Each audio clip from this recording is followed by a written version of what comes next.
Get ready for 2 hours of hard-hitting football talk, straight from their jocks about the jocks. It's Football on the Know with Jim and Joe.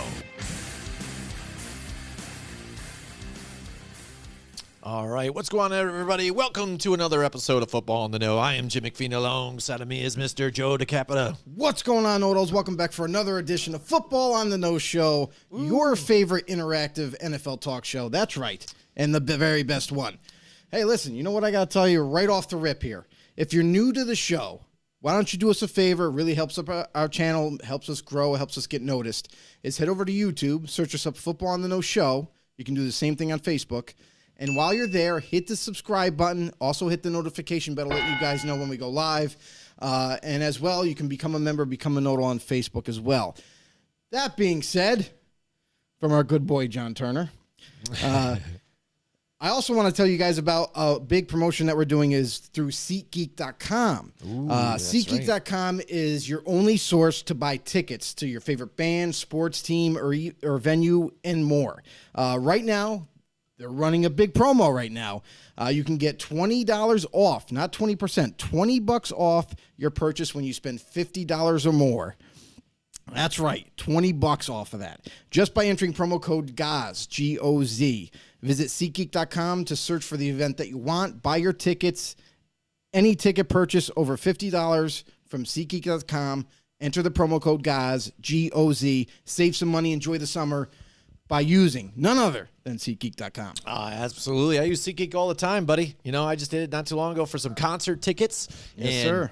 NFL season's creeping up. Joe, it's coming. I'm feeling it. It's almost close. time for the guys to show up for training camp. You know, the rookies have to show up on the 21st of this month. Mm-hmm. Then the veterans are going to be showing up at the 26th. But who knows? Maybe some of these veterans won't be signing up or showing up on that 26th because – you know, if you're looking, you heard the news about now Orlando Brown. It's a very cold type of relationship between them and the Chiefs on that new contract he wants to do. He hasn't signed the franchise tag yet. That's the biggest name of them all, but there's a few here that haven't yet. We're going to take a look at some of these players and kind of go through it and kind of see, you know, what's been taking them so long. Are they worth even holding out to get something, to get paid, or should they just sign the thing already? So let's take a look at Dalton Schultz here for the Dallas Cowboys here. He has not signed a deal yet. He got tagged this offseason, and for a tight end that's still fairly productive for the Cowboys, but still nothing jumping off the pages, especially when you got some of the talent that the Cowboys have had all around. You've got still Zeke Elliott that's productive, got Tony Pollard. They don't have Amari Cooper anymore. Now CeeDee Lamb moves into that number one role, but you still got Michael Gallup on the other side. So how important to his offense is he really to Dak Prescott, you know, and what is he holding out for? Is he looking to get a big payday? Because I really don't see it here. No, I mean, if I'm Dalton Schultz and just like any one of these franchise players that are tagged, if you don't mind staying with the team that you're with, what's the harm in signing the franchise tag? Just sign it. It locks you in for one more year. It's definitely a raise from what you're making. You know what I mean? Because you get paid the average out of the top 5 for your position with a percentage increase. So you're going to make more money that year. I know it's only for this season and there's no like security afterwards. However, at least it locks you in for this season. So for guys like Dalton Schultz, he should have signed that deal on day one when they put the franchise tag on him, because you are no way going to make over that amount. No way. In fact, his deal long-term, if they agree to a 3-year, 4-year, what have you, might end up turning out to be less than $10 million a year on average. So, because let's face it, Dalton Schultz is not considered an elite tight end. He's not considered one of the, one of the better tight ends, you know what I mean, in the league of, for the NFL. So, he's a good tight end. And there's a ton of good tight ends. So I don't know what the holdup is here for Dalton and his camp. Like, why are they waiting? Why are they holding out to try to see if they can get a deal? You can get a deal done even after you sign the tag. If you sign the tag and lock yourself in, you can still work on a long-term deal. That's why for some of these players, like, listen, if you're trying to get out of Dodge and trying to get away from whoever it is that you're playing for, and you want to become a free agent or want to be traded or whatever, I get the whole holdout thing. But if you don't mind returning back to the team for the Cowboys, just sign the damn deal and work out the contract throughout the rest of the season. Yeah, absolutely, absolutely. And if you take a look at his numbers, this has got to be what he's kind of showing them. He's like, all right, I've been a little more involved in this offense since, Jason Witten has moved on finally, when he came back that one season. Last year was his best season with having 104 targets and 808 yards, 8 touchdowns. So his best season so far. But again, enough for him to hold out. He hasn't been that guy that somebody like Jason Witten has been for that team. That's why they went and grabbed Witten to come back out of retirement to help them out on that. So if they felt that he was that guy or a big offensive player for them, they would have never even considered bringing Jason Witten back, I think, for that one season. The reason why they brought Witten back was more because of his experience at the tight end position, and he's a little bit better of a blocker than Dalton Schultz. I don't think it's a question of that they don't like Schultz. I think they really do. Mm-hmm. They really do. I mean, listen, if they're going to utilize him and he had almost 1,000 yards as a tight end, that's pretty darn good for last season. But the thing is what's not going to happen is Dalton Schultz is not going to get paid like a Travis Kelce, like a George Kittle, like a Darren Waller. That's not going to happen. He's not at that level. So if I was him, I would sign on a dotted line, franchise tag, lock myself in for this year, and continue to work on a long-term extension, whether that be in midway through training camp, you agree to a deal, or week 4. Just, you can still work on the deal all the way through. Why not just lock yourself in? At least now you know you're going to get paid, and you got security for at least this season. Yeah, absolutely, absolutely. So let's see what happens on with that. Again, I expect him to sign this deal. I don't know what he's doing, holding on for it. And the thing is, you got to think about with these guys too, is the trade line, the deadline's up on this Friday at 4 p.m. So again, one, what are some of these guys waiting for? And two, they've got to get it done. The deal's got to get done this week, or then you're out there in limbo. That's the thing for all of these franchise tag players is what is their mentality? Like, you can hold out. I get that. Like, but what are you holding out for? It's not like you're holding out for a contract to be agreed to, because you can still do that. So why not just lock yourself in for one more season? And I get it. Some of these guys may be looking to become free agents, or maybe even possibly they want to get traded. And that could be the only reason for them holding out. But if you're holding out and you want to stay with the team, what's the sense? Sign the tag, stay with the team, work on a new deal. If it happens, great. If it doesn't, and you go into free agency, now it's first come first serve. You get to experience free agency, and you get to go out and see who really wants you. Absolutely. So, Joe, let's move on to now one of the other bigger names in this in franchise tag type of situation is Jesse Bates. The star defensive back here for the Cincinnati Bengals here, a team trying to get back to the big game again and retooled and helped out the offensive line finally here for them to help Joe Burrow stay on his feet. But now this guy, again, wants to get that deal done, wants an extension here to stay with the team again. And it's another team where now, if you look different, well, I guess the Cowboys always think that they're in the hunt to try and win the Super Bowl here too. But this team is legit, especially if you ask their fans, trying to get back to the game, wants to be locked in, and he said, wants to stay with the franchise, absolutely. But then again, what's the holdout? What's the deal? So it's got to be somewhere between the years paid and the guaranteed money that's going to go down for this guy. There's no so-called holdout for these tag players. Right. They are all going to sign the tag in the end at the deadline. What I don't understand is, unless they want out of a situation, there's no reason to hold out. You can continue to work out a deal even after you sign this franchise tag deal. And believe me, Jesse Bates and the Cincinnati Bengals, they want to get a deal done. Jesse Bates is considered one of the best safeties in the league. You want to lock him up with as good as this team is right now and how much they've improved, especially the offensive line this offseason. They got to be the favorite for the division. So what they were able to accomplish last year, now you've not only upgraded your roster, but now you're going to push and make another run for the Super Bowl. I don't know why you wouldn't want to be a part of that, Jesse. Just sign the damn tag. Work on the rest of the deal later. That's what agents are for. He can work on the deal as you're playing, and eventually it's going to get done. Yeah, and I mean, I wanted to see, I don't know exactly what, under the tag, what the money or dollar amount would be when these guys do sign the franchise tag. It's more than what they're making now. I understand that definitely for these guys. It's got to be, especially when you think of, like you said, when Dalton Schultz, it's a roundabout average, I think, of the top tier. It's top five average, and a percent above that. Right. So then you're talking about guys you're like making Travis big Kelce, time stuff money. like that, and he's nowhere near Big that time type money. that type of player.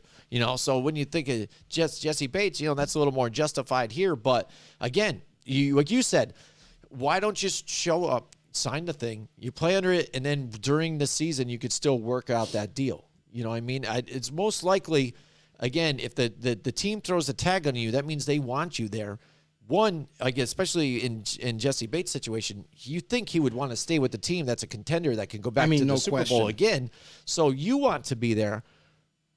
Sign it. You get the money still. You get that, and then work on a deal. Right. Say the deal doesn't go on, though, too. Say all of a sudden it ain't going to work.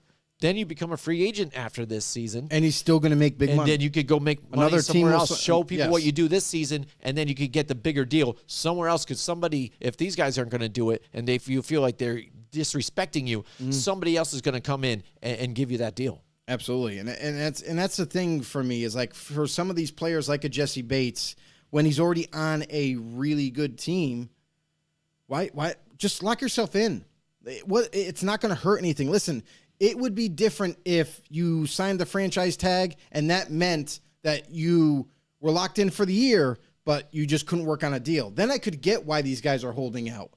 But the fact is you can sign this tag, get locked in for the year, and still work on a contract extension. So I don't know what the holdup for some of these guys are, but in the end, they're going to end up either signing an extension before we get to Friday, or they're going to end up signing on the dotted line. And I just found the values there you go. for each position. So for a safety, for Jesse there, it's going to be $12.9 million that he's going to make this year if he was to sign the tag. That's good. There you go. So that's a good chunk of change there. So, I mean, again, what you want, again, it's got to be that when these their agents and stuff they're talking about, they got to be looking to get the highest paid in that position right now. And this is the thing that always kind of bothers me when these guys are talking about negotiations for their contract and things like that. For some reason, again, and I think a lot of it is media driven still, and then also the agents, that when another person signs the biggest deal, the highest paid this, the highest paid that, when it's your turn, they all of a sudden magically just think that they should be the highest paid. No matter what you feel your play is or what you're worth, you always feel, I guess, that you are worth the best right here. And that mentality screws the whole thing up, I feel, in my opinion, just because, again, you look at your body of work. Yes, you did well last year or whatever it might be, but really, I mean, am I seriously the best at my position right now in the NFL? I mean, have some, I don't know exactly what the word is, but like when I'm in my position here at work, I mean, I think I'm the best in my field where I'm at right now, but do I think I'm the best in the world at what I do? I don't think so and stuff. So do you think I should get paid the highest at my position ever by anybody? I don't think so, because that's what, I mean, I have self-worth, but to feel like that I have to even hold my team hostage by a contract, but feel like I'm doing that to them and creating more of a pressure situation, I think it hinders the team and creates a bad situation altogether. I mean, and we've seen this before, player to player. a lot of guys have the mentality where they want to break the bank and they want to be the highest paid for their position or even the highest paid on their side of the ball. Offensively, defensively, like we've seen that before. Look at Aaron Donald and his contract that he signed. He's the highest paid defensive player, period. Not D tackle, not D end, highest paid defensive player. So that's another whole big deal that you got to deal with too, is if a player is looking to break the bank, teams that don't have that kind of money, even though they want to retain that player and keep them with the team, it just doesn't end up working out. So they do end up moving on. They do end up going somewhere else, and they will still get paid when they leave. But for a lot of these teams that are still in the hunt, they're still competitive enough to push for the playoffs or even further beyond into the Super Bowl. I don't know why, if you're a player of those teams like Jesse is right now, and why you would not even, why wait till the deadline? Just sign it, get it over with, and continue to work on a deal as you go. So a lot of these players, and some of these players, to be honest with you, they don't deserve the money that comes with the tag. Like a Dalton Schultz, like we just talked about. Yeah, Listen, what did you say? What tight ends would make is $10.9 million for the year. And what I'm assuming his extension is going to end up being is like maybe $6 million, $7 million on average per year for the Cowboys to sign. So why would you wait? Why wouldn't you just sign that dotted line right now? Get it. Even on day one, he should have done it. He's never going to make that kind of money. Never. And that's what's going to happen. And I understand there's also the part when it comes to negotiating with organizations that you want security. You want long-term security, so you know you're going to stay for the next 4 years with this team, whatever. And that's also comes into the equation where players that don't want to leave, they do want to stay there for the rest of their careers because they might be comfortable. They love the house that they live in. They have most of their families around. You know what I mean? There's a lot of scenarios, a lot of parts of the equation that go into a decision like staying with the team or leaving, that maybe Dalton Schultz is extremely comfortable there. So why would he want to move on? Just sign your name, lock yourself in for at least this year, and who knows what can happen. Then later on, you can still agree to a deal. That's what's puzzling to me, is for all these tagged players. If you want out of that franchise, then I get the holdout. But if you're comfortable where you are and you like playing for whatever organization it is, sign the tag. Don't gripe about it. Don't bitch about it. Sign the tag, continue working on a deal, and if you get one, great. If you don't, it's a business. It's time to move on. Yeah, absolutely. And Jesse Bates, again, making $4.9 million in his last contract, and now, again, he would be bumped up to $12.9 million. Crazy. So, I mean, crazy that is raise. a huge jump. So, I mean, again, you could play off of that, and then after that, move on and see what you do in free agency, or again, give you some more time to get the deal done. All right, next up, we've got Mike Kasich in the house here with this on that playing on the tag, and this one I think is kind of confusing enough for me. If you look at Mike Kasich, and he's been good at times here. He's had some up and down seasons here for the Miami Dolphins, but if you see what they did in free agency and in the offseason this season, really pounded on the weapons here offensively. So now it's kind of, for me, kind of overshadowed Mike Kasich in that tight end role a little bit. They would love to have him on board to add to Tyreek Hill and all that and be that explosive offense. But again, what is he looking for too? If you're looking to be the highest paid tight end along with Dalton Schultz, I'm like, dude, I don't know. I would take a step back here too. I don't think he's looking to be the highest paid tight end at all. I think what more than here's what's interesting about this situation. Unlike Dalton Schultz, Mike Kasich a year ago wanted the Miami Dolphins to tag Deion Sims, who's considered like his backup, right? He didn't want the tag. He wanted Deion Sims to get the tag and not him. So that's kind of telling on the mentality of the player. So like for Mike Kasich, maybe he doesn't want to stay in Miami.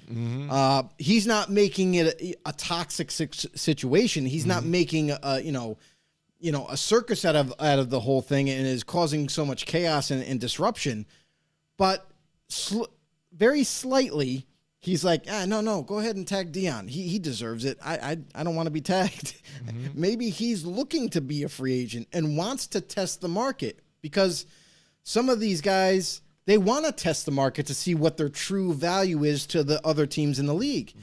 And I mean, I think that's the reason why maybe Mike Kasich is holding out, is because either he wants to see what Miami thinks of him as a tight end and how it reflects in a contract extension, or at the very least, when the deadline does get there, they don't agree to a deal. Now he will sign the dotted line for one more year, and then it looks like he might be looking to depart into free agency and get an evaluation from the other teams to see what they think he deserves. Right. Yeah. I mean, I didn't think about that. I mean, that is a good scenario for him too, because again, it kind of plays into that whole thing like I'm talking about too. I mean, look at the weapons that you have here too.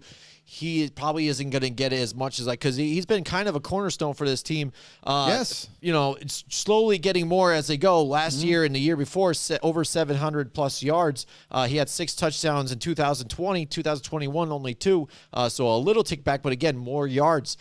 So he's been becoming one of those guys that we kind of hoped he would be, like coming rookie year. Right. Yeah. And so it just took him a little further and longer to get there. But now they've got so many weapons on top of that. And like you said, bringing up the fact that he didn't want to get tagged last year and now he's hit with it, and the fact that he hasn't signed it yet. But here's the thing too that's interesting as well, as now that what has transpired in the offseason for Miami is incredible, right? They've added a ton of talent. Tyreek Hill in a big trade to bring him over here. Why wouldn't you now, after seeing some of the moves, if you're Mike Kasich, why wouldn't you want to lock yourself in with this team right now? Maybe jump on the even train. if it's just for 1 year. You're going to make $10+ million for the 1 year.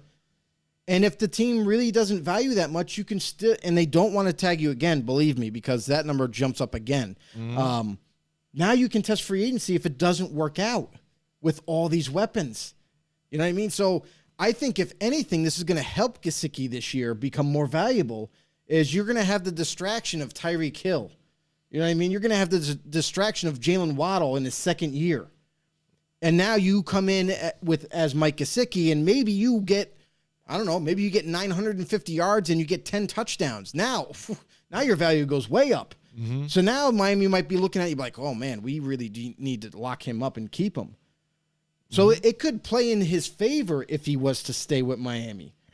It's almost inevitable that he does, but it's really interesting on his mental, perspective of him. Almost seems like quietly wanted out of Miami, but now he's kind of in limbo because he's like, I don't know.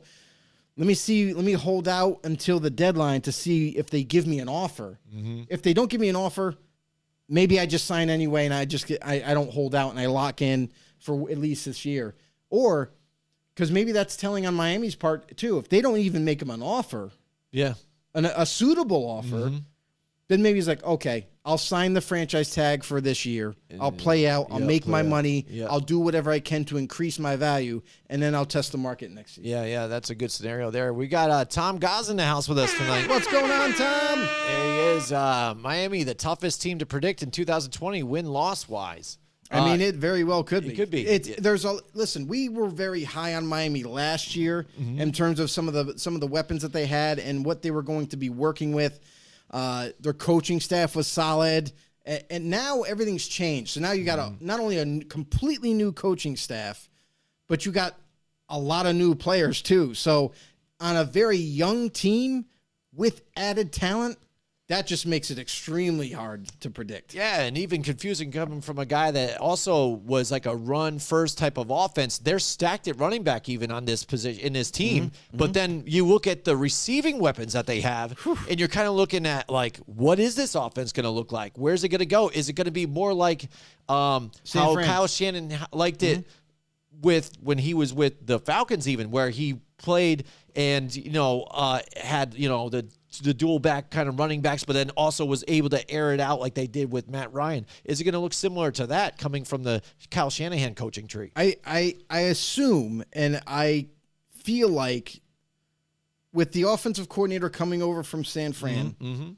he's going to carry some of that offense with him. He's been learning under Kyle Shanahan. He's been watching him call plays. He's been learning under him. So now he comes over to Miami. He's going to bring most of that playbook over. It's not going to be identical. It's probably going to have little tweaks here and there, but it's going to be very, very similar, almost identical at times. So, like, I feel like that was the reason why Tyreek Hill got brought over onto Miami in the first place, because Tyreek Hill is that kind of, he's small in stature but built like a bull. You know what I mean? Like he's short, but he is compact. He is muscular. He's physical, and he's blazing fast. He has amazing, tremendous acceleration. And that's what stands apart from the rest of the field, him at wide receiver. So they brought him over, I feel like, with the mentality of utilizing him like a Deebo Samuel was in San Fran.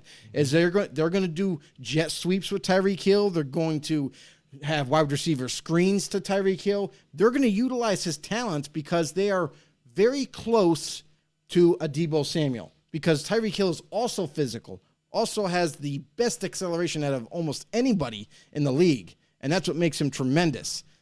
And his top-end speed is one of the best. So all that going together, I definitely see some similarities in this Miami offense that is going to reflect from what San Fran likes to run. And if you look at their schedule quick, they do play teams like the likes of the Packers, the Bills, obviously twice, the Chargers, the 49ers too. So that could be an interesting that's game. Gonna be fun. I hope that's a prime time game. It is December 4th, 4 p.m. So it'll probably be the game of the day, time. Or afternoon that time. But yeah, they might get flexed out. That's what I'm going to say. Depending on what the records might be. If Miami is a contender, and again, Tua's been playing well too, and the 49ers, they've got, whether it be Trey Lance or Jimmy G is doing well too, and they're a contender with that defense.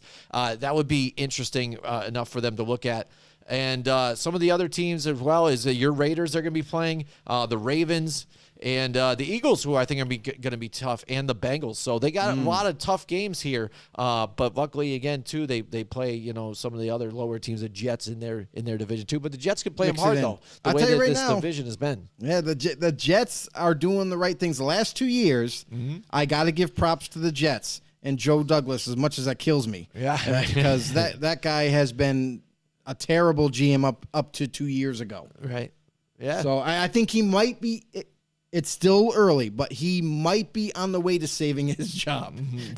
Nice. There you go. He might be, so we'll give him that much. So talk about a guy who might be holding out, though. I'm gonna tell you guys about Orlando Brown here. Now, this guy, I think he has a bit of leverage here with him. Look at him go. But again, the Chiefs, when we saw them when they went to the Super Bowl 2 years ago, they looked different from the first time when they were there. Again, Patrick Mahomes getting pressured by that Tampa Bay defense, running for his life. You saw what happened when he didn't have an offensive line, and even the linemen that he did have throughout that season were injured. They just weren't there.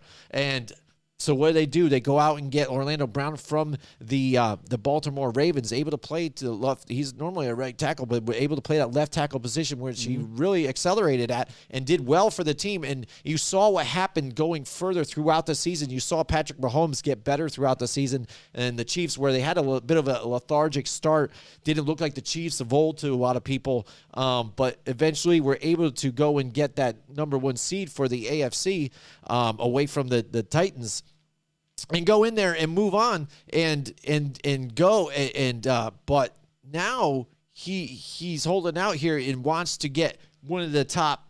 He wants to get paid like a left tackle here, and the Chiefs are more looking at him at that right tackle still position where he came from, and we want to give you type of this money. So basically, it's finagling over money. From what we're hearing out of the camp is that talks are ice cold. They're just about halted on this whole thing. Yep. And again, it's a franchise tag. If he doesn't sign it by 4 p.m. on Friday, he's technically not on a contract, doesn't have a deal. So if he holds out, let's say he does throughout the whole camp, which would be very expensive. On the 26th, though, holds out through that. Even week 1, he doesn't get fined at all because technically he's not on a deal. He's not signed to anything that he has to show up. So he doesn't really have anything to lose in this whole deal. However, yes, he does. However, he will get fined in training camp every single day he misses. And in the season, no game check. That's a That's big the one loss. thing there, yeah. That's a very big loss. So, yes, he is losing a lot. And as of right now, he's not holding out because he still has until time. the We deadline. have a few days here. But I feel like this is kind of funny to me because, yes, he played left tackle. And he doesn't want to get paid like a right tackle, which doesn't mean anything because nowadays in the NFL, a right tackle and left tackles, bookend tackles make big-time money because you need two really good tackles. So you pay them to keep them. It doesn't matter if you play left or right. The value is still high now. It used to be where the left tackle position was the highest valued position out of the offensive line versus right tackle. No longer. Now teams are showing up with two big-time pass rushers on both sides, so you need high-end players. So that being said, now you look into his situation, say, okay, well, I played left tackle. Yes, I played right tackle with Baltimore, but now I'm playing left tackle. I deserve to get paid. And the real way to say it, Orlando, is I need to be paid as one of the top tackles. There is no left and right anymore. So if he was to sign the franchise tag right now, he'd make $16.6 million this year. Pretty nice raise right there for this year. And if you're really serious about not re-upping with the Chiefs, then just sign the tag. You're going to make killer money. Play one more year with them and see where it goes. And then if it doesn't end up in the Super Bowl like you planned or whatever, test the free agency market. I mean, that's all I can say. You can still work on a long-term deal, and maybe you can get there. But I'm going to be honest with you, is right now, currently, the Chiefs don't have a ton of money at their disposal. I think that's the one thing that's hurting them the most on this. So if he wants to get paid like one of these top tackles, it's going to, extremely limit them in the next offseason to be able to re-sign players or even go after new ones. So, and don't forget, you also need $9 million or so to sign your draft, your draft picks. Yeah, and So- it looks to me that it's almost arguing just a few, because if you look at the highest paid right tackle, it's Ryan Ramczyk, and he makes $19.2 million a year. The highest for the left tackle is Trent Williams. He's making like 23. Yeah. Right now, if he gets 16.6 a year on the franchise tag, what's he arguing? Another $4 million he wants per season? It's like, what's the difference for me? Again, and this is what always kind of bothers me. It's like when you make a contract like these, when does $4 million be that much more to you than what you had? You know what I mean? Because I always see it at millions of dollars. I would love to be a millionaire, but what's the difference between making this one besides the $4 million itself? How much more well off do you need to be on this whole thing? But that's the thing is, like, when you take a $4 million difference, that's not necessarily what they might be fighting over. It could be the structure of the deal. How much guaranteed money am I getting throughout the contract? Am I getting a signing bonus? So for just signing my name, am I going to make $10 million? You know what I mean? There's a lot of different ways. Like, look at Terry McLaurin his agent is a master. Like, I don't know how he got $20+ million to just sign his name. It was almost half of the contract. It was insane. It was the highest in NFL history of a signing bonus signed ever. So that's truly tremendous there. And maybe that might be along the lines of what the Chiefs and Orlando Brown are looking at. Maybe they can alleviate some of that cap. Alleviate some of the cap space that you'll get if you can afford to give them cash up front and to sign that dotted line for the bulk of the contract, or is it front loaded, back loaded? There's a lot of variations that they can do with contracts nowadays, so that could be a whole other sticking point. Is maybe they have agreed on a top number, but I don't like how you guys constructed the contract. It looks like it's backloaded. You're going to end up cutting me third year in. You know what I mean? Right. There could be a lot of discussion going on, and maybe that's why they're stalemated at this point, is because of the way they want to construct that contract. Yeah, I think the one thing that he has, though, on them is, again, said, how well did you guys do when I wasn't here, though, and you're protecting your asset, Patrick Mahomes. You know what I mean? You want to be able to keep this guy upright, I got to kind of be there. Well, here's the thing, too, is like you can you can try to hold a team ransom like that, but normally it doesn't work. And the Chiefs could easily be like, listen, we'll find another veteran. He's still young and in his prime, Orlando Brown. That's why they want to hold on to him, because they can give him a long-term deal. However, if they have that much harder of a problem locking him up, they can do what they did 2-3 years ago. And they signed 2 veteran tackles. They came in, they ended up starting, and they did an adequate job enough to still have the offense, steamrolling people. So there's always that. And that would be a cheaper, direction. However, you're not going to have them long term. So it's risk reward type of scenario for the Chiefs. But I think in the end, it's going to be really hard for Orlando Brown to pass up $16.5 million for just this season. And if they never do come to terms, test the market, man. Yeah. You get to test the market, and maybe you make $18 million a year. You know what I mean, for another team where the Chiefs can't afford that. Right. So, right. Yeah, well, we got the tickers going 4 p.m. Friday. I guess we'll find out about these players and see what happens moving forward. And if they do not show up on the 26th, again, 26th of July is the date that the veterans need to show up at least. So we'll see. And I'm excited, too, because training camp's getting started again. Joe, a lot to talk about. Yes, sir. We've been it's been kind of slow at times, too, for some of the headlines that have been coming out. Things like this have given us some fuel. Yeah, but you know what? That's why you great know-it-all fans out there, that's why you come to us, because we're always going to have valuable content to debate, to talk about. Listen, and it's not just, if you see on the docket we're talking about franchise tag players, right? Just for an example, and you tune in and you're a Niners fan or you're a Packers fan or whatever, feel free down below in the comments. Let us know you're here. Ask us a question. It doesn't even have to be about on the topic that we're talking about. It could be something that you guys want to talk about. We are going to react. We are going to discuss. We are going to debate whatever you guys feel like out there. So we'll stop what we're doing. We'll talk about what you want to talk about, and then we'll get right back on the track. It's all good, baby. And that's the deal. So feel free, comment down below, like, share, do it all. And I also want to say a big shout out to our fans that are on podcasts. Anywhere you get your podcasts, we are there. Make sure you give us a follow. Make sure you follow us along. Take us with you to work. Take us with you on vacation. Whatever you need to do. Let's go. Let's have it. Absolutely, absolutely. And tell you about our know-it-alls and our friends out there. I'm going to tell you about our friends at Mohawk Honda. Joe, they're on Freeman's Bridge Road. You got the whole team there. Lewis, the VIP man, Morales, C-Mac, Let's Do a Deal, McKenna, Drive with Deanna Cowles. General Manager Greg Johnson there, too, as well, Joe. Freeman's Bridge Road, Scotia, New York. Mohawk Honda, where they go out of their way to please you, Joe. And they're still doing the instant cash offer, the Kelly Blue Book instant cash offer. So if you're looking to trade in that vehicle, you're kind of done with this thing, tired of it breaking down all the time. You got it going. So you want to say, dude, I need something new. I need a new ride. We'll see what's happening. Well, it's perfect time still because, again, there's that it's a perfect opportunity because they are facing challenges here and getting the supply chain through. So go to Mohawk Honda there, Freeman's Ridge Road, or actually you could just stay at home, go online, MohawkHonda.com. You can put the make, the model, everything on your vehicle in. They will give you a price right there on the spot before you even leave the house. If you like it, head right there. If you feel like you want to negotiate too as well, you can call them up too and say, hey, this is what you thought. You want to give it to me?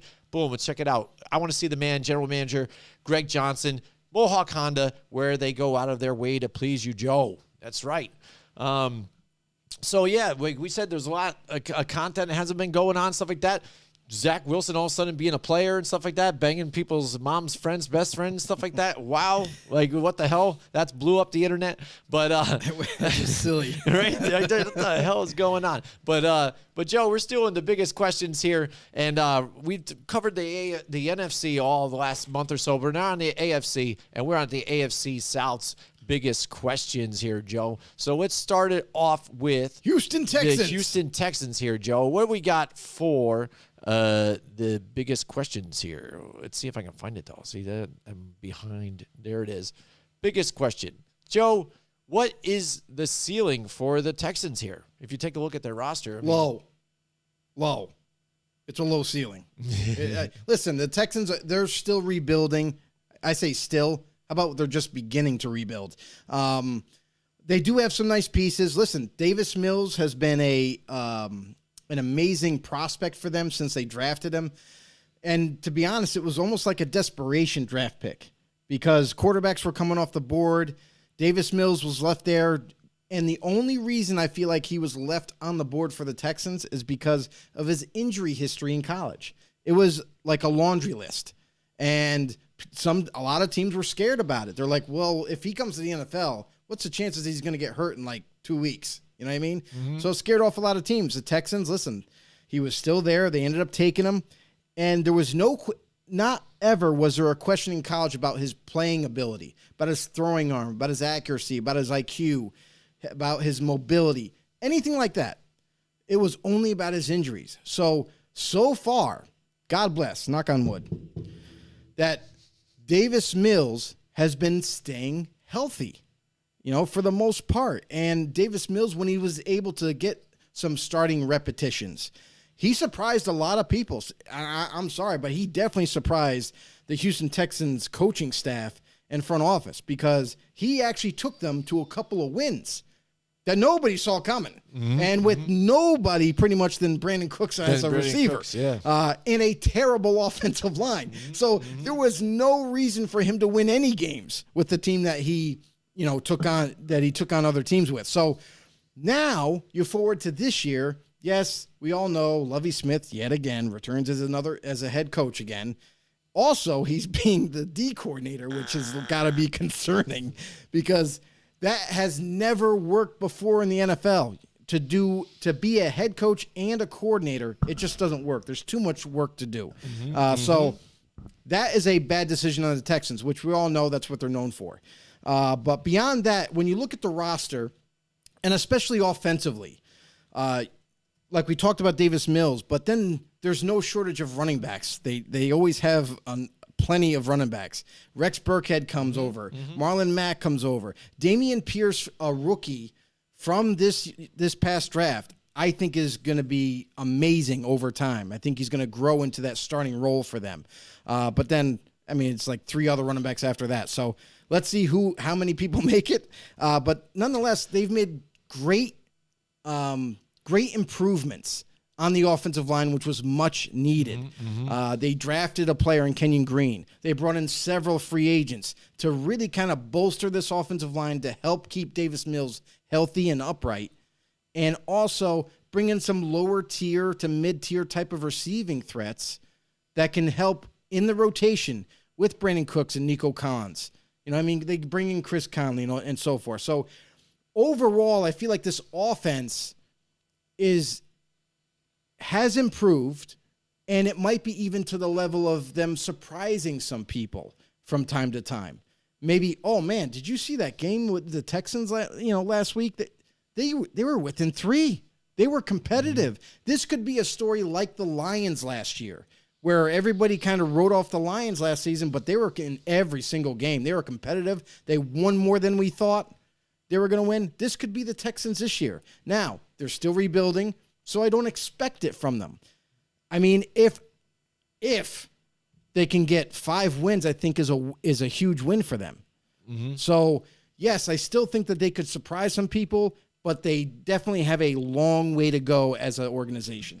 Yeah, and that's what you're talking about. Like, where have they been? Even with Deshaun Watson a few years ago, they were only a 4-win team, but that's how bad this franchise, when you talk about them, moves that are bad not being that surprising to you, constantly over after over. Nick Caserio was probably the best hire that they had, but then again, when they went and got David Culley, that the fans instantly didn't want him anyways. They didn't like it. You heard the things that were coming out about him, and he's a one-and-done coach. Now you've got Libby Smith in there, a veteran guy that was the defensive coordinator, like you said, for them last year, but moving now into that coaching role. He's been there before, but then also not a very good, record either, though. Right. Remember him? He was a coach back with the Tampa Bay Buccaneers and then also the Chicago Bears, where he had control over not only head coaching duties, but then the defense as well, and couldn't really get over the hump. So much so now that even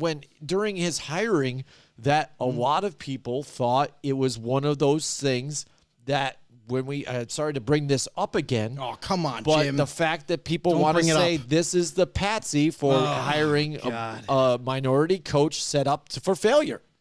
That's terrible. And I don't really I can't believe exactly you brought that think up. it is that. Again, I have to bring it up because Shame. because I think that's the way some people's mentality is. But I mean, he has had the experience doing it. Yeah. He just the sad thing is that he's on a poorly run franchise, so that doesn't help or look good for him moving forward as well, though, too. Exactly. And here's the other question. I guess the biggest question for me was this offseason is why didn't you pursue any of these other minority head coaches that were up for head coaching jobs, like an Eric Bieniemy, like Byron Leftwich from Tampa Bay? Mm-hmm. To be honest, I thought Byron Leftwich deserved a head coaching job over Eric Bieniemy. Whatever you got, I don't care what you guys think, but I really do believe that Byron Leftwich is ready for that. He's been an offensive coordinator for quite some time, and he's done it pretty successfully without the help of whoever is his head coach. Mm-hmm. You know, rather than Eric Bieniemy, who's kind of been sitting under Andy Reid. Andy Reid goes over a game plan with him every single week. These are the plays that we're going to call. Don't call anything else but these plays. So he's more directed, whereas Leftwich has done it pretty much on his own. Mm-hmm. You know, yes, he still has help too, but I feel like he's been more successful than Bieniemy. So why didn't the Texans wait and pursue a guy like Byron Leftwich to become the head coach? Because I'm going to be completely honest with you. I said it before, and I'm going to say it again, is that Libby Smith has the experience like Jim, mentioned, but he was decent as their D coordinator. Now you're going to give him 2 jobs, and it's never worked. You should have brought in like a Byron Leftwich, and you could have even said, hey, listen, Byron, this is what we're going to do. We really do want you to be our head coach. However, we really do hope that you would retain a guy like Libby Smith. You know what I mean? And you can hire an offensive coordinator, but we really like what he's done with the defense so far. So if you could consider that and keep him, he might give you that head coaching job. Like, they could have done that, and I'm sure that Byron Leftwich would have been like, okay, fine, yeah, I get to hire my own offensive coordinator that I can work with. It's all gravy, baby. Let's make it happen.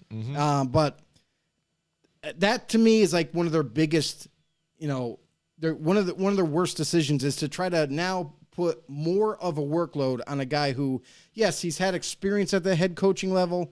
However, he hasn't had the most success at it, and now you're going to give him 2 jobs in one. So. I think they should have went a different direction, brought in a new head coach. But, we'll see how it all works out. But we pretty much know. And again, when you talk about running the offense, you've got Pep Hamilton now in there as the offensive coordinator. Has had some experience. He's been around. For some other things. Again, Michigan Wolverines back in the day. But then also he was a head coach for the XFL, too, for a few games until that got canceled. So that was short-lived for him there. But another minority coach, too, So maybe they're looking to go into that type of gear, and that's what they want to do moving forward. But how much is he going to help? How well has he been known to help out, say, a young quarterback like this, like Davis Mills, progress, get better? No, and when you bring a guy like even Kyle Allen up behind them, you've got to even say, like, I'm bringing these guys into the same locker room to maybe even compete, for this starting position too. So if Davis Mills doesn't cut it, are they going to be quick to pull the trigger to say, hey, let's see what Kyle Allen has? Just because it wasn't exactly their guy that they chose in there, it was still part of the earlier type of coaching staff. That's gonna be up to Pep Hamilton, really. I mean, as far as Libby Smith goes, listen, he's defensive minded. He knows nothing about the offense, and it really showed when he had his time with the Bears. He was definitely like all defense. Yeah, he had to try to control the game and manage the game as a head coach, but it didn't go well. So a lot of this, especially the offensive side, is going to fall on Pep Hamilton and his decision-making and his little bit of experience that he's had with other quarterbacks. And he's done a fairly good job with quarterbacks that he's worked with. So I think Davis Mills and him are going to get along. I think he's going to thrive with Pep. And, I think that's really going to be it. Kyle Allen, I just think that his ship has kind of run its course. Like, he's always been a backup, has never been able to supersede expectations or get over the hump and become a starter. So I feel like he's a career backup at this point. Yeah, he might have a little bit, throw a little more competition towards Davis Mills because he really hasn't had to face hardly any.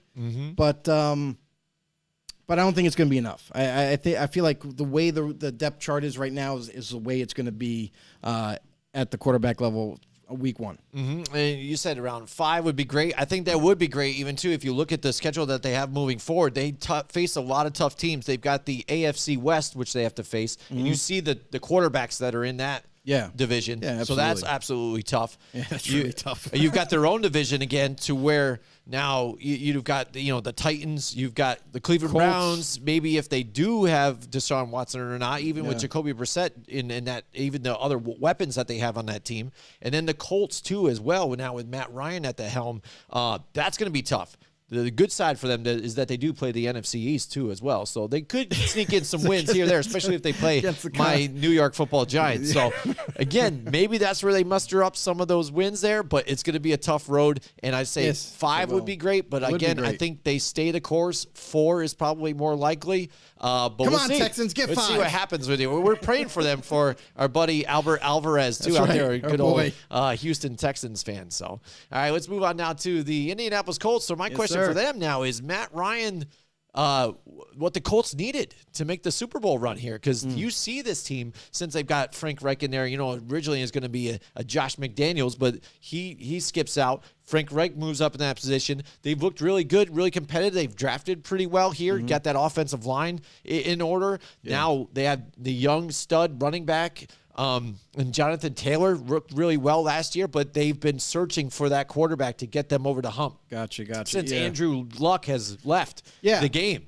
You know what I mean? That's like the big stinker. The fact that he got injured, didn't have the offensive line, left the game, and now they went through multiple quarterbacks, including Phillip Rivers and now Carson Wentz after a one and done. And now they figure Matt Ryan, he's got to be the one, right? They've been trying to find that next quarterback that can take them over the hump, like Andrew Luck was there. You know what I mean? Until he got his injury, he was the guy, and he still would have been the quarterback up to this point. But sadly enough, sustained that big major injury, kind of derailed the rest of his career. Now the Colts, what looks like, listen, they've tried the Wentz project out. That didn't work. You know what I mean? Phillip Rivers was there for a stint, and that didn't work. Now they're hoping that with this trade for Matt Ryan, who I think is the best out of any of those quarterbacks, this is a guy that's consistent when he has protection, and he's going to play behind an offensive line no better than he's ever had. Like, this offensive line is amazing. So they are going to help him keep upright. They're going to give him time, and he's got a tremendous running back to hand the ball off to in Jonathan Taylor, along with a young team around him. When you got Michael Pittman Jr. coming back for a third year, you know what I mean? So he could even further develop his game to become that big-time threat that the Colts drafted in 2020. They also got another kid this year in Alec Pierce, who I am extremely high on. I think this kid is going to be a baller after he fully develops. So they might have got themselves a stud there. They've added some backup offensive line depth that's going to help them. And their defense, holy shit.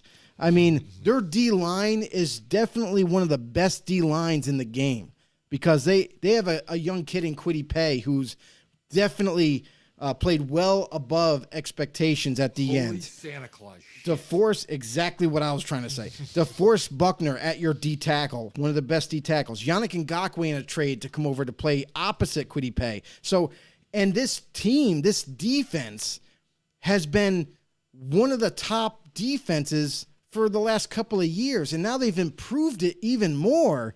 Also with Stephon Gilmore coming over at corner. Rodney McLeod at safety. So they've not only added a bunch of more talent to this defense, but they also add Matt Ryan at quarterback. What's to say that this team may have figured it out finally? Maybe. I mean, it's a big if, but I would say health. I mean, because you talk about this about every team. If they can stay fairly healthy and Matt Ryan stays up off his back, like unlike when in Atlanta, always on his back, this team could be very dangerous this year. Mm-hmm. And quite honestly, they could take the division away from a team like Tennessee. Tennessee surprised the hell out of us last year. Right. But the Colts, I feel like they're on par with maybe competing for this division and getting into the playoffs again. Right. And Matt Ryan, even though taking all those hits, he's generally been there. He's been an Iron Man for the Atlanta Falcons. Hasn't really missed a whole lot of games. You know what I mean? So he's been there, stayed true, and that's what they're kind of looking for, I think, too. Not only his arm talent, being able to get them to the big game, but then also being able to be available and healthy, not making the dumb mistakes, the critical mistakes that you saw with Carson Wentz. Despite of what even the miscues that they had throughout the season, they still made it to a playoff game. But then they just struggled in that game so badly. It was mainly on the shoulders of Carson Wentz and the mistakes that he made that really, and it was multiple in that game, that really put them out of it. Yep. And so this is what they're really looking to invest. Like you said, added the other weapons here, too. I think they'll still be okay here at the wide receiving situation here. But again, adding the free agents here. Stephon Gilmore, sneaky little moves like that to help this defense even get better there. I think it's going to be an all-around great team. Finally, that team that can really contest with the Titans here in this division. Possibly. And the one thing that I'll say is there's one question mark I have about this Colts team is not their defensive talent, but their D coordinator is now Gus Bradley. And Gus Bradley, formerly with the Raiders, he's been around the league. He's had success. However, throughout the league, he's known for running a basic cover 3 and doesn't kind of stray from it or improve, change schemes too much and that sort of thing. So I wonder if his cover 3 can hold up with this Colts team because, yes, I love the D-line. I love what they're going to be able to do. But when you play a cover 3 and with the talent that they have the talent to play man-to-man and let their dogs go on the D-line after the quarterback. So I hope that Gus Bradley's learned some things in the previous years, and maybe he kind of mixes in that man-to-man coverage as well. Yeah, so, I mean, the Colts, again, as far as even make a Super Bowl run, it's going to be tough because the AFC is, like you said, really loaded this season, too. It definitely is. It's going to be a dogfight again. You want to talk about let their dogs loose. It's going to be a dogfight altogether in this AFC. It's going to be pretty nuts here. But Matt Ryan, it's got to be the best situation for him this year. When they were able to make that trade and get out of that whole thing and bring Carson Wentz over to the Washington Commanders and get out from under that and go right to a Matt Ryan, I mean, you can't get any better than that. I just hope that, again, if he does get to the big game, he doesn't screw up poorly like he did in the last Super Bowl where he ran backwards out of field goal position to give up the game there because they had that game won against the Patriots again. And then they definitely did. Foiled again, and those damn Patriots got yet another one. So, well, let me tell you, though, that won't foil you. It's talking to our friends at Johnstone Supply here because it is summertime. It is getting hot out there. We even had a thunderstorm today because it got so hot and humid here.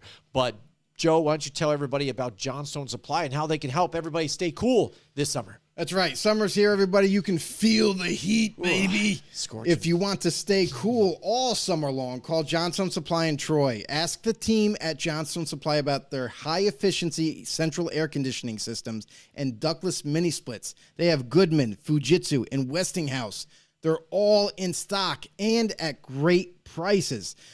Listen, need someone to help you guys install anything? They're your people. Johnstone Supply in Troy, New York. They're the guys that can help you install a new system. They can answer any questions that you may have. Give Tom, Kev, James, or even Bird a call and let them help you guys out there. To stay cool all summer long, call Johnstone Supply in Troy at 518-272-5922. That's 518-272-5922. Or visit them at 2600 6th Avenue in Troy, New York. They're the guys to go to, and they are definitely going to help all you guys for any of your house cooling needs. Yeah, absolutely. Johnstone Supply, we love them here, and we appreciate the support. So we are talking the AFC South right now. Biggest questions. We've handled the Indianapolis Colts, the Houston Texans, and so let's get now to the nitty-gritty here and the Jacksonville Jaguars. Now, do the Jacksonville Jaguars make the Super Bowl? Go. Boom. Super Bowl run. Let's go. Let's see what they got. They got what it takes. For me, the question is for them, it's got to be, will Trevor Lawrence rebound this season? Again, because if you look at the roster all together, well, that's the thing. Because this is a guy, we're seeing it with some of these number one drafted overall quarterbacks. Now we're seeing what happened with Baker Mayfield and the Cleveland Browns. Now he's no longer with the Browns anymore. Didn't really get them where they really wanted him to be, what they maybe thought. He wasn't as highly touted, I would say that, as like a Trevor Lawrence. When you're going into the NFL, like you saw it with Andrew Luck, even Peyton Manning, you were supposed to be the open up, ready, easy bake oven, boom, there you go. You are the guy. You're going to be a talented superstar in this league. There you go. And when he had an off season like the way, or, a terrible season the way he did, throwing 17 interceptions, 12 touchdowns, people were kind of like, whoa, what? And they kind of set back or shocked a little bit about like, wow, what's going on with Trevor Lawrence here? It's not really what we were sold on. Like, what's going on? It's like, hey, well, look at the team he's on, or he's trying to work with, and the problems that were going on with the coaching staff and in and out of the game, everything else, their game plan, injuries too as well. I mean, they didn't have DJ Shark all last season because of injury too. So now you've got a few more weapons here, but even the guys that you added here, I like what they did on defense during the draft, but some of the wide receivers that they added to this team, for me, especially with the contracts they might have given them, I don't know why you would just go out and grab these guys in free agency, give them the money when you had, for me, talent-wise, similar type of guys already in-house. The only thing I'll say about that is that I don't think there's a receiver on this roster that could match Christian Kirk. I definitely think he's the best one that they have right now. And do I agree with his contract? No, I don't. There's a reason why they pursued him, is because they believe that he could be that difference maker for them opposite whoever ends up being number one. Like right now they have penciled in Zay Jones, who honestly, I don't see him winning that job. But they have some underrated talent. A guy like Jamal Agnew, who I think could step up and become a big-time contributor to them. But Marvin Jones Jr. has established a great chemistry with Trevor Lawrence, and that was his favorite target last year. So look for that chemistry to still continue, and I think Christian Kirk will be another weapon that he can rely on, and everybody else will kind of fill the roles in around them. I do think Trevor Lawrence can have a so-called rebound season, but the only issue is he's learning a new offense again. It's almost like resetting all over again. New coaching staff, new offensive scheme. He's got to get a lot of all that down. He does have chemistry with the players on the roster. However, it's like going to school all over again, not wiping the slate clean, and you got to learn a new subject. You know what I mean? So for Trevor Lawrence, it's going to be more about getting the playbook down than anything else. I feel like everything else in terms of success, in terms of rebounding, is going to be determined on how well he knows the playbook. Doug Peterson has done a great job, who is now the new head coach. He's done a great job with other quarterbacks that he's coached. And I feel like this is a good situation for Trevor Lawrence to grow and develop as a quarterback. I do think he'll be better. I'm just not sure on what range. Like, I don't think he's going to come back and be like, holy crap, Trevor, this is the Trevor Lawrence we wanted to see in a long time. I think he'll be better. I just don't know how much better he's going to be this year, because there's some new pieces. He's got to get the playbook down. And got to remember, too, last year his offensive line was kaput. His offensive line was hurt all year.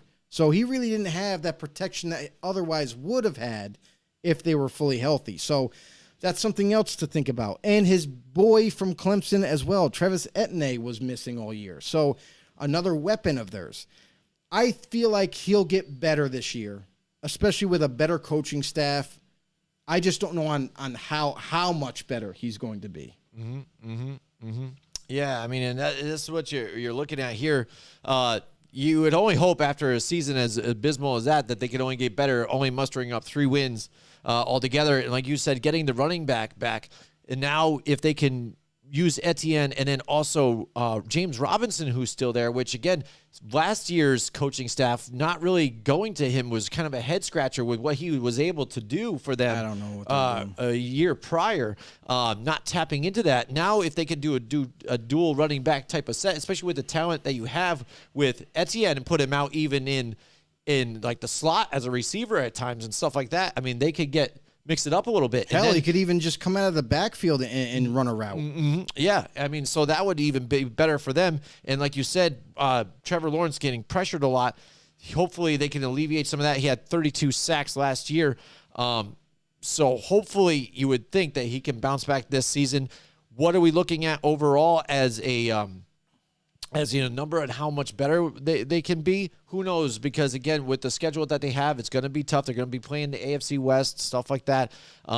This division's really tight here, but it can't get much worse than what he saw last year. And Doug Peterson, again, he's been able to do great things. You saw what happened when he was the coach for the Eagles and having Nick Foles there and Carson Wentz. Carson Wentz played his best when he was there with him, and then also, Frank Reich was there too. But making it to the Super Bowl, the Eagles hadn't sniffed anywhere near a championship until he was there. Again, a coach from the Andy Reid type of coaching tree, looking to come back to the Jacksonville Jaguars now and kind of refresh his career after it was kind of muddled at the end of that tenure with the Eagles, especially with that questionary type of pulling Jalen Hurts out of that game and kind of like blowing that win on purpose just to screw the Giants over of getting into the playoffs. So things like that still kind of weigh on my mind, at least. Like, what are you doing as a head coach? Come on, guy. Again, hopefully it can be better. Like you said, maybe, it can't be any worse than what they were doing last year. But you would hope, again, he can bounce back, just alleviate some of those bad turnovers that he did. And hopefully this offensive line, with the way it is and the talent around them, they can do some of that. Yeah, and that's the other thing, too, is like this Jaguars team, it's also going to depend on how much better their defense gets as well. They've managed to fill in some holes, and I think they got tremendous talent in the draft.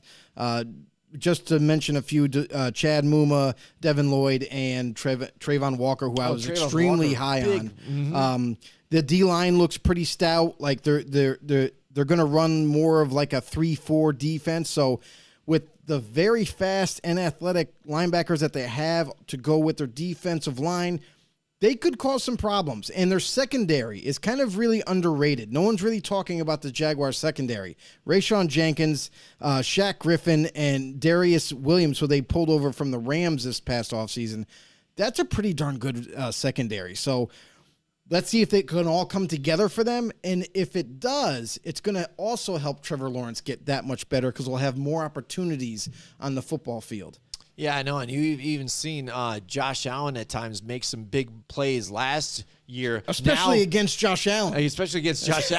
And now, so you see Trayvon Walker there as well. Woo-wee. Again, Devin Lloyd, dude, this could be very scary here. Like you said, you see those linebackers on the opposite side. Watch the hell out. So that could be big for them. So here we go. So that's the Jacksonville Jaguars. Let's hope that he can and can't be any worse than Sam for the Jaguars, but we'll see. What's their record going to be? Hopefully better than 3 wins. That's the only thing we can look at. All right, so now we got the Tennessee Titans here, and for me, the question is, can the Titans remain the AFC South champions here?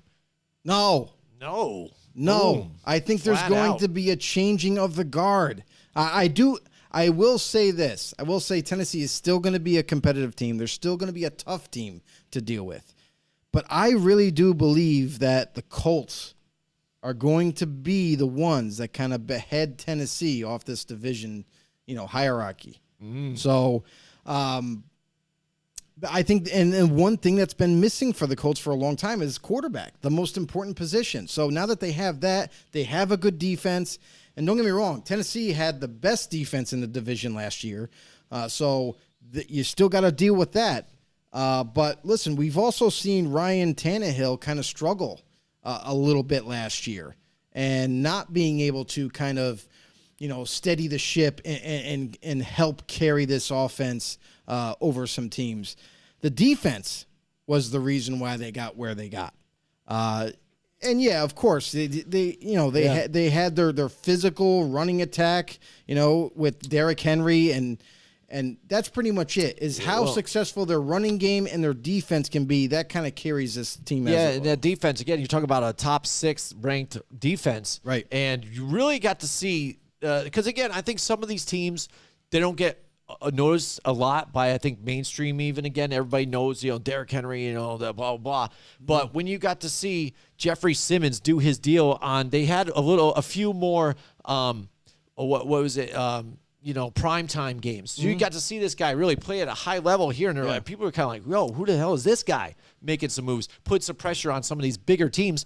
And you talk about Derrick Henry, he was injured a lot last season. Yep. And you had to, Deontay Foreman in there that filled in for him in that role and did really well. A good job, and they actually kept the ship afloat until he came back into the playoffs. Surprisingly enough, is when they got bounced. Yeah. But they even pushed forward, and I want to correct myself, is because the Chiefs were ahead as the top contender in there, to where the Titans sneakily moved up into that number 1 AFC position there to get that bye week to be able to play into the playoffs. Knocked them out. Yeah, absolutely. So they were one of those teams that just are really, I think, coached really well. Mike Vrabel, congratulations. Right, he's the one outlier from that New England Patriots coaching tree that has kind of got it. And a guy that was a great defensive player, been through those Super Bowls, really great player, kind of been able to probably preach that toughness, that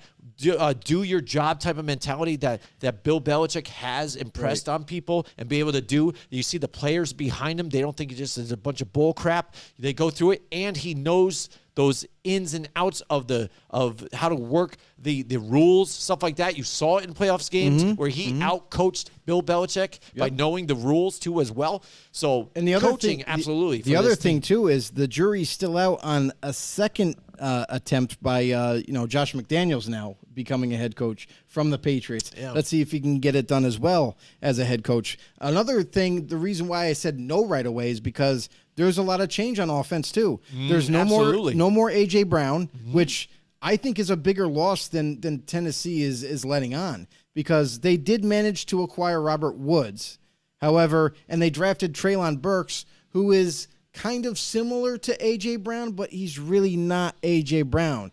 He doesn't have the speed that A.J. had. He's fast, but not as fast. And he's more seen as like a possession receiver.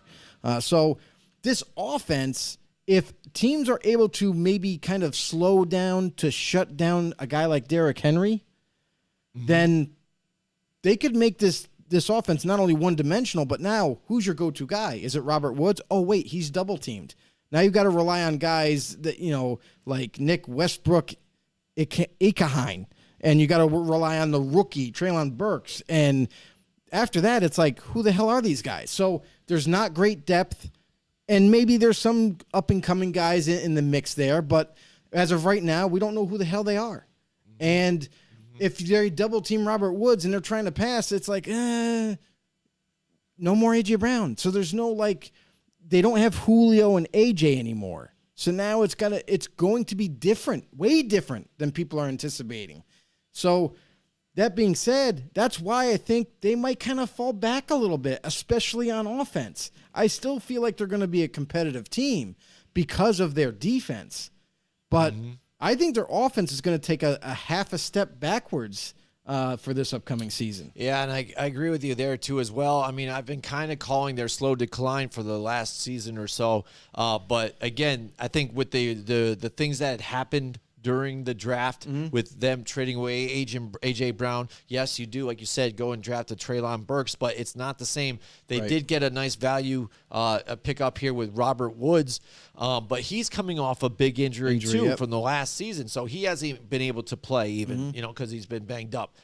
Derrick Henry coming off of an injury. Are they going to try and look at him and say he's got to be our main guy, but do we even kind of try and not exactly give him on a snap count, but try and keep Right. him upright because you don't have a Deontay Foreman in the backfield anymore. Nope. Yes, you've got a Dontre Hilliard, which I know I've heard from camp. A lot of the people that are following He's the good. team really like He's a him good player. and Yeah. see him doing some things here. But how well are they going to be doing if you do lose a Derrick Henry?